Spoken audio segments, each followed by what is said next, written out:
7 octobre 2023, Israël est frappé en plein cœur par une attaque terroriste d'une ampleur inédite. Depuis, l'État hébreu s'est donné pour mission de retrouver les organisateurs de ces attaques, mais aussi de renforcer sa protection. Des explosions de beepers au Liban à l'élimination de dirigeants du Hamas, les opérations se multiplient. Et derrière elles, un service de renseignement, le Mossad. Ces espions sont réputés dans le monde entier, mais suscitent de nombreux fantasmes depuis la création de l'agence il y a 75 ans. Je suis Charlotte Baris et vous écoutez Mossad, une autre histoire d'Israël, une série originale de La Loupe, le podcast quotidien de l'Express. Épisode 1, le Dubaï Gate et les assassinats ciblés. L'opération qui va révéler au grand jour les capacités du Mossad, c'est la capture d'Adolf Eichmann. Le criminel de guerre nazi, celui qui a coordonné les déportations de Juifs d'Europe vers les camps, parvient à s'enfuir après la Seconde Guerre mondiale, alors même qu'il est visé par le tribunal de Nuremberg. Il se cache entre l'Allemagne et l'Italie avant de partir pour l'Argentine en 1950. Avec sa femme et ses fils, il vit alors sous le nom de Ricardo Clement. Au début de l'année 1959, le Premier ministre d'Israël, David Ben Gourion, lance l'opération Attila. L'identité et la localisation d'Eichmann sont connues depuis plusieurs années. Un commando se rend à Buenos Aires en mai 1960 et capture l'ancien SS en pleine rue, juste devant chez lui. Les agents du Mossad doivent ruser pour le faire sortir du pays, car l'enlèvement sur le sol argentin viole le droit international. Alors que le gouvernement nie son implication, David Ben Gourion annonce l'arrestation d'Adolf Eichmann devant le Parlement israélien le 23 mai. Dans sa cage de verre à l'épreuve des balles, Eichmann, une silhouette banale. En face, 3 juges. Rien de spectaculaire. Nous sommes cependant peut-être devant le plus énorme et le plus étrange procès de l'histoire. Car sous les phrases sans relief de l'acte d'accusation, ce sont 5 millions de juifs qui parlent, 5 millions de morts. Il est détenu à la prison de Ramla durant toute la durée de son procès, avant d'être exécuté 1 an plus tard, en mai 1962. Retrouver ceux qu'il considère être des ennemis d'Israël, et parfois même les assassiner, c'est l'une des grandes missions du Mossad. L'histoire qui nous intéresse se déroule près de 50 ans plus tard. C'est l'une des affaires les plus emblématiques du Mossad. La cible de ces agents s'appelle cette fois-ci Mahmoud al-Mabhouh. Mais alors, pourquoi est-il visé par le service secret israélien ? C'est ce que nous explique Yvonique de Noël, historien, spécialiste du renseignement et auteur du livre « Les guerres secrètes du Mossad ». Mahmoud al-Mabhouh est tout particulièrement une cible parce que c'est le grand artificier du Hamas. C'est celui qui est chargé d'approvisionner le Hamas en armes. En dehors de ça, il a un historique qui le plaçait déjà sur une liste de cibles potentielles pour le Mossad. Dans sa jeunesse, il a fait partie notamment d'un commando qui a enlevé et tué 2 soldats israéliens. On a déjà essayé de le tuer au cours des années précédentes. Il y a eu notamment une tentative d'empoisonnement assez cocasse où tout simplement il a survécu. Donc le poison était mal dosé. En tout cas, là, il y a une décision politique de le frapper. Dans cette flambée de violence, Israël semble déterminé à écraser le Hamas, ce mouvement islamiste palestinien qui revendique le terrorisme comme principal moyen d'action. Le gouvernement d'Ariel Sharon s'est engagé dans une guerre totale avec pour cible désormais les extrémistes palestiniens du Hamas. Compte tenu de sa position parmi l'état-major du Hamas, Mahmoud al-Mabhouh se déplace régulièrement. En janvier 2010, il est donc en voyage d'affaires à Dubaï. Il est compliqué de frapper d'abord dans des pays très franchement hostiles à Israël et où il y a un appareil sécuritaire extrêmement développé. Il est également délicat de frapper dans certains pays arabes mais qui ont une relation diplomatique au moins souterraine avec Israël, je pense par exemple à la Jordanie.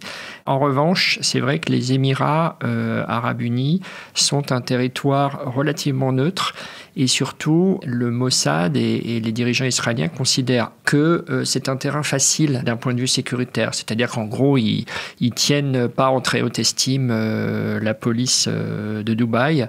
La suite va montrer qu'ils ont tort. L'opération du Mossad visant à assassiner al-Mabhouh se déroule donc le 19 janvier 2010.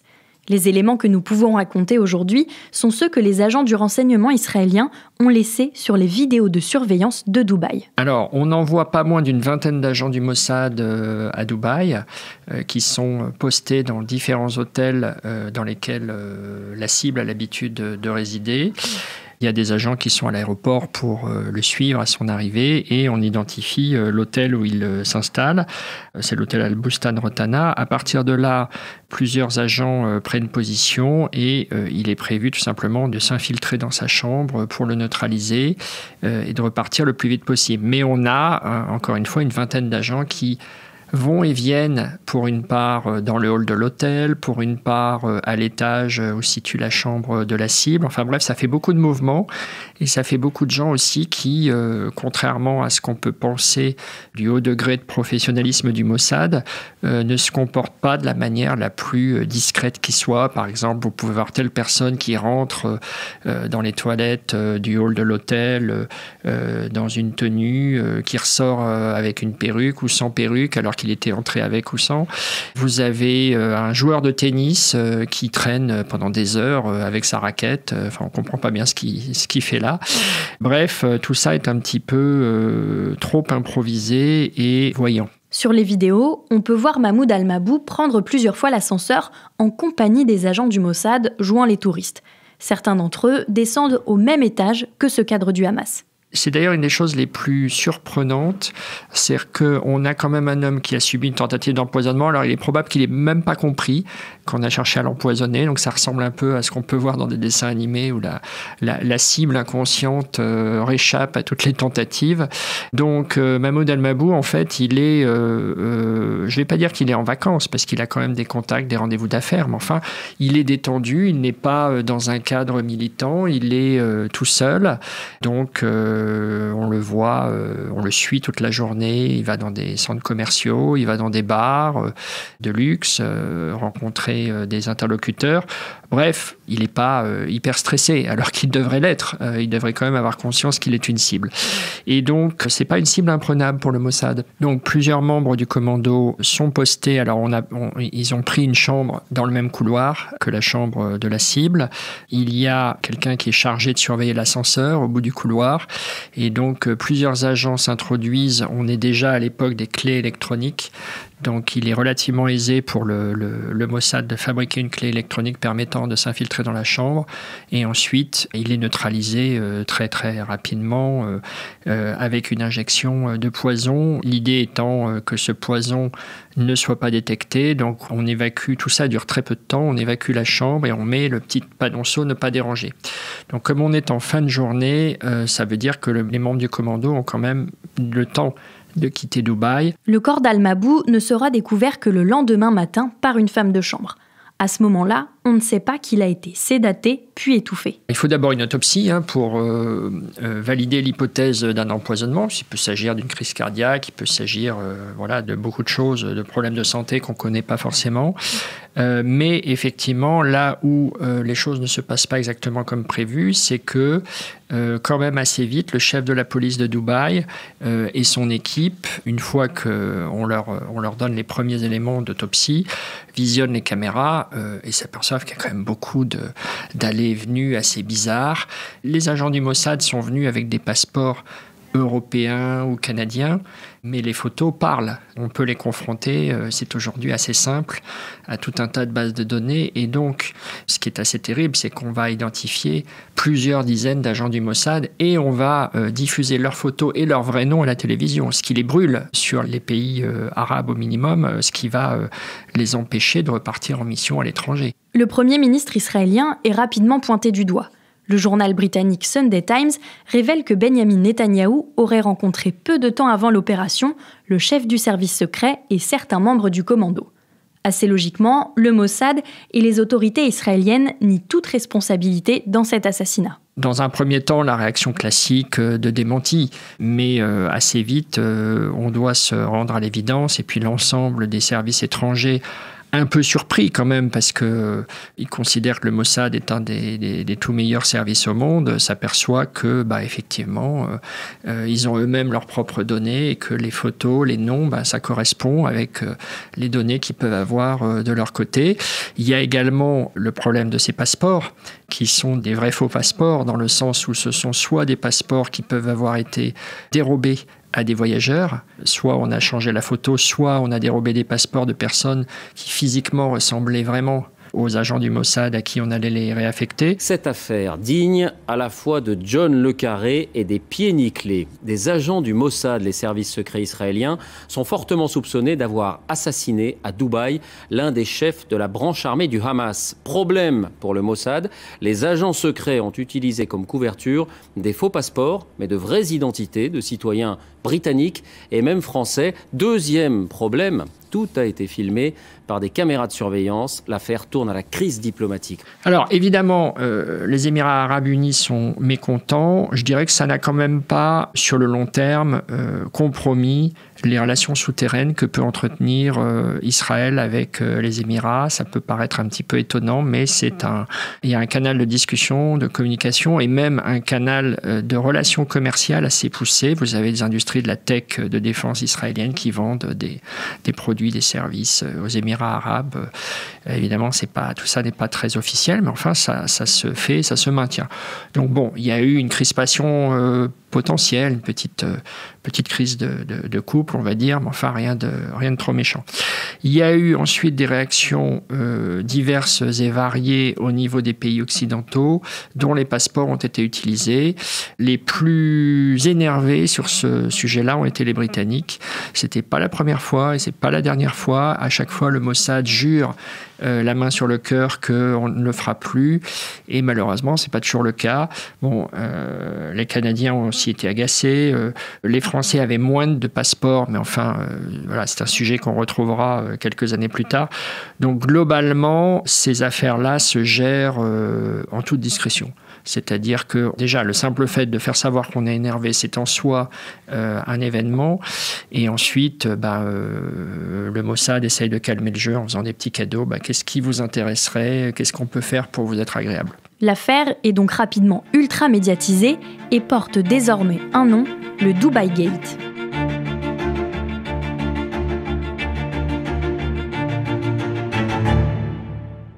Des agents moqués pour leur indiscrétion, des photos dévoilées, des alliés mécontents, l'assassinat de Mahmoud al-Mabhouh pourrait être considéré comme une opération ratée. Mais dans les faits, c'est un peu plus compliqué que ça. Alors, c'est pas un ratage dans le sens où, 1, ils ont éliminé la cible, et 2, tout le monde est rentré à la maison. Donc, de ce point de vue-là, on ne peut pas vraiment qualifier ça de ratage. En revanche, l'exposition médiatique, la démonstration, je dirais, de toutes les failles opérationnelles, ça, c'est clairement humiliant pour le Mossad, qui a une réputation extrêmement élitiste dans le monde du renseignement, et les professionnels des autres services ne comprennent pas comment ils ont pu être à ce point bricolos. C'est d'ailleurs symptomatique d'une bascule dans le travail des services de renseignement à l'étranger, c'est qu'aujourd'hui, vous avez des données sur les photos. Donc ce travail-là qui a été fait est une vraie claque pour le Mossad et montre qu'on a changé d'époque. Les opérations clandestines à l'étranger ne sont plus aussi faciles qu'avant. Clairement, le Premier ministre Netanyahou a mis la pression sur le Mossad pour réaliser cette opération. Ils ont eu un délai de prévenance assez court. C'est une constante dans les ratages du Mossad. Un des paramètres qu'on retrouve à chaque fois, c'est coup de pression du Premier ministre et délai de prévenance trop court pour préparer l'opération. Pour moi, c'est un coup politique plus qu'une véritable désorganisation du Hamas. Incontestablement, Mahmoud al-Mabhouh est un dirigeant important dans le sens où c'est le grand armurier du mouvement. Pour autant, c'est pas non plus, il fait pas partie du directorat du Hamas. Donc, bien évidemment, réaction classique, on jure qu'il sera vengé.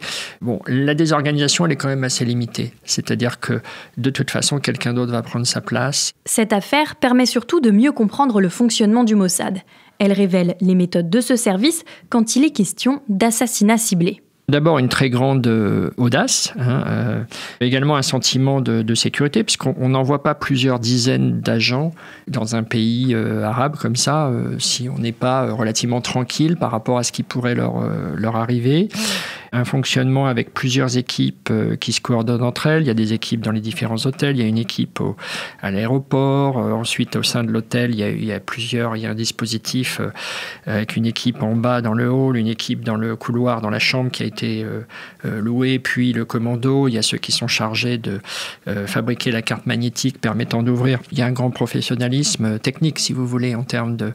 Tout ça, ce sont des gens qui ont l'habitude de travailler ensemble. Le Mossad est extrêmement sollicité, c'est-à-dire par rapport à d'autres services actions, le nombre de missions est extrêmement élevé et de fait, ils sont rodés à travailler ensemble. En général, il n'y a pas trop de couacs. Là, il y a des couacs liés à l'improvisation et des couvertures un peu maladroites. Tout ça aurait dû faire l'objet de répétitions multiples, en fait, et ne l'a pas été. Les exécutions ciblées sont donc au cœur des missions du Mossad. C'est le cas, par exemple, après les Jeux Olympiques de 1972 à Munich, où 11 athlètes israéliens sont tués. Vers 5h30, 6h ce matin, un commando palestinien, fort de 5 à 10 hommes, a pénétré dans le village olympique en escaladant les grillages et les barrières. Vers 6h, des coups de feu éclataient, les Palestiniens pénétraient mitraillettes au poing dans les dortoirs et tuaient un Israélien, un entraîneur de lutte, qui s'opposait à leur entrée, et en blessaient grièvement un autre. Ce blessé serait mort en fin de matinée. Un peu plus tard, on apprend que ce commando fait partie de l'organisation palestinienne Septembre Noir, qui a déjà commis de nombreux attentats. Golda Meir, la première ministre de l'époque, dresse une liste des responsables et autorise le Mossad à les traquer et à les tuer n'importe où dans le monde. C'est l'opération Colère de Dieu. Ça a été un peu le tournant parce qu'auparavant, il y avait bien sûr des missions d'élimination, mais là, on est passé... Israël se venge.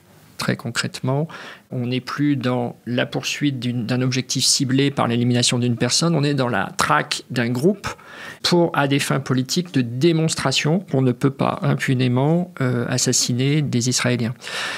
Donc ça, c'est extrêmement important. Alors évidemment, il y a eu des réussites et il y a eu des échecs. C'est toute une saga qui s'étend sur plusieurs années. Et là, pour donner des exemples plus récents, évidemment, on a eu l'affaire des beepers. Dans tout le Liban, des milliers de membres du Hezbollah ont été blessés par l'explosion de leurs beepers. Les faits se sont tous produits quasi simultanément vers 15h30 heure locale ce mardi. Plusieurs morts sont à déplorer, dont une fillette de 10 ans, fille d'un membre de l'organisation. L'ambassadeur d'Iran au Liban a lui été légèrement touché à la main et à la tête.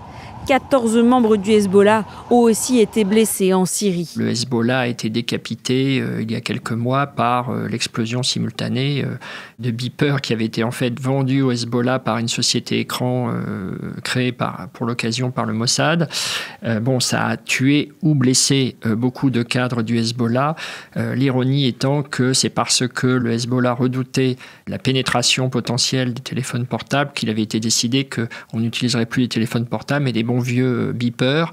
On s'est engouffré dans cette opportunité de placer des mini-bombes dans la poche de tous les cadres du Hezbollah. Donc voilà, c'est un exemple, cette affaire qui a beaucoup marqué l'opinion internationale est un exemple de la créativité permanente du Mossad quand il s'agit d'opérations massives, puisque là on n'est plus dans l'élimination d'une personne, on est dans l'élimination du plus grand nombre possible de membres d'une organisation. On peut également citer l'exemple d'Ismaël Haniyeh, le chef du Hamas, tué en juillet 2024. Figure emblématique du Hamas, Ismaël Haniyeh, le chef du bureau politique du mouvement islamiste, a donc été éliminé cette nuit en Iran, basé d'ordinaire à Doha.